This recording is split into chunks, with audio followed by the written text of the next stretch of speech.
It was just a really good job by Patrick Wicklander giving us 6 innings tonight.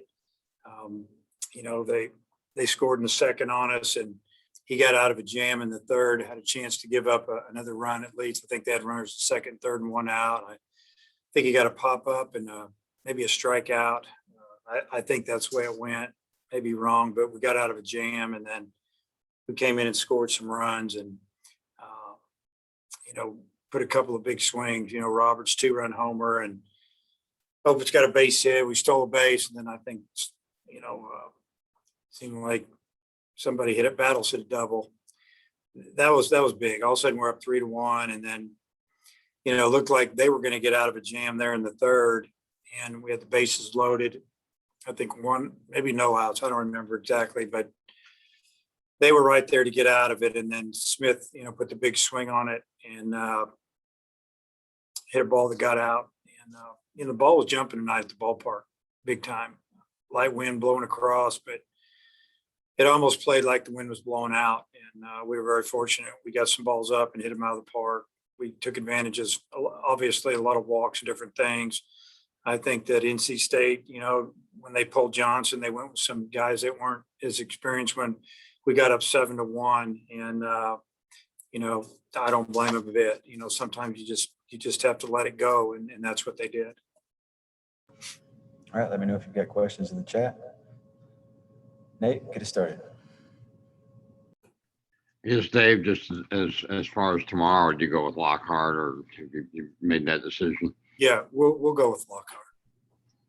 And as far as just Wicklander's stuff today, because early it looked like the first inning or two, he fell up behind some hitters and stuff. Where do you feel he kind of got it together? I think when he got out of that jam, maybe his confidence jumped, and he got it together and gave us 3 or 4 more innings and started working ahead of hitters and started flipping some curveballs up there and a couple of change ups and got some pop-ups, fly balls, and some quicker innings, because that first inning he threw a lot of pitches, and you're thinking, man, he's not going to be able to give us 3 or 4 innings, even if he turns it around because of his pitch count. But he went out and had a couple of good innings. One for sure, we had 3 less than 10 pitches. So I really think, about the third innings when he kind of flipped the switch. Thank you. Hutch. Yeah, Dave, how big was it to not have to use Kevin tonight, especially after throwing 90 on Monday? Well, I think it's big. I guess we'll find out. It's hard to say. It's good to give him another day's rest, though. And obviously he was available, and if we felt like we needed him to win game 1, we would have used him. But fortunately, we scored enough runs where we didn't need to. And Toll kind of struggled for the first time his last time out, but looked pretty good today. How did you like the way he bounced back? I thought he did a really nice job tonight. He came in, and he did go full count on a couple of hitters, and he ended up getting a strikeout. I think he fell behind both of those hitters like 2-0 and got him. But other than that, he was ahead in the count, throwing strikes, threw his fastball knee high away, 90, 91, 92 miles an hour. And slider through a couple of changeups to lefties. It was good to see. We could have sent him back out for the 9th, but we thought we might need him again, so we didn't want to. We didn't want to run his count up too much. Tom. Dave, this is the highest scoring postseason game ever for Arkansas. You might remember the 1985 game, 20-13 against Eastern Kentucky. Just what did it feel like to really kind of blow one up like this? Well, we played so many tight games in the tournament, the SEC tournament, and then also the regional.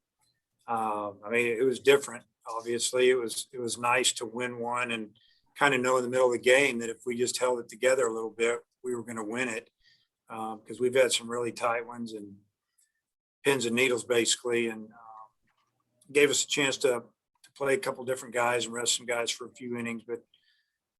It just wasn't expected, so that's what made it. It was a little bit different, obviously. Yeah, 50 wins a big milestone. This is your first 50-win season here. Your thoughts there? Yeah, I really hadn't thought about it till you just brought it up. 50 is a big number. We've won a lot of games, and we still have work to do. We're not going to get all carried away about it. It'll be something we'll probably talk about when the season's over, but we got to keep winning. Clay. Coach, you set down Christian tonight, and how is he, and what do you look for the rest of the weekend with him? Well, he has strep throat, and he doesn't feel good. So we talked, we texted this morning again. I texted with him last night, told him to come by the office, and he couldn't talk me into playing him. He didn't try to talk me into playing him because he didn't feel very good. And so kind of what we agreed on was that we didn't want him to start and then not feel good in the third or fourth inning with the heat and everything, and I pull him.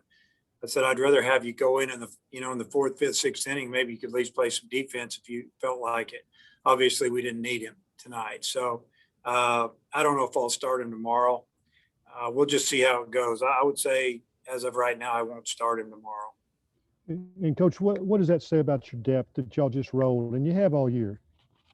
Yeah, I mean, we just say next man up. We feel like we got, some good players over there waiting to play. And like I said, the team likes each other a lot, and they help each other out, man. They pull for each other. And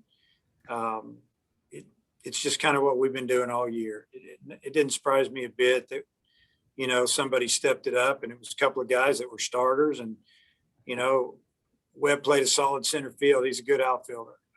Had some good at-bats too. 7-8 pitch at-bats, didn't have much choke for it. One base on ball, but he did see a lot of pitches. So it was a good team effort. Last question, opposite field home runs. Charlie had one. I think Robert Moore had one. Just what do you see with the approach your guys are taking? Well, the approach, off of tonight's starter, Johnson, we were trying to stay through the middle away. We call it power oppo. And, it worked a little bit. I don't think he had the command he maybe normally has. And we hit some balls to the pull side. But there's a lot of drill work, staying inside the baseball and going the other way. And our guys did a great job with it tonight. It's good to see. I didn't expect balls to carry out of the park like that, but we did hit some balls hard the opposite field. Thank you. All right, let me know if you've got more questions in the chat. Hutch. I just have one more, Dave. I noticed Caleb Bolden wasn't on the roster for this weekend. What's his status? Yeah, a little soreness. So we said if he's not ready to go, we'll we put Zeb back on. We were going to use him tonight, but league got bigger, so we thought we'd save him. If Bolden was good to go, we might have taken somebody else off the roster. Maybe I won't get into it. We'll have to deal with that in the future. But he had some soreness. So I guess he had some soreness last Friday, and maybe should have told us about it. All right, that'll wrap us up. Thanks, Coach. Okay, thanks.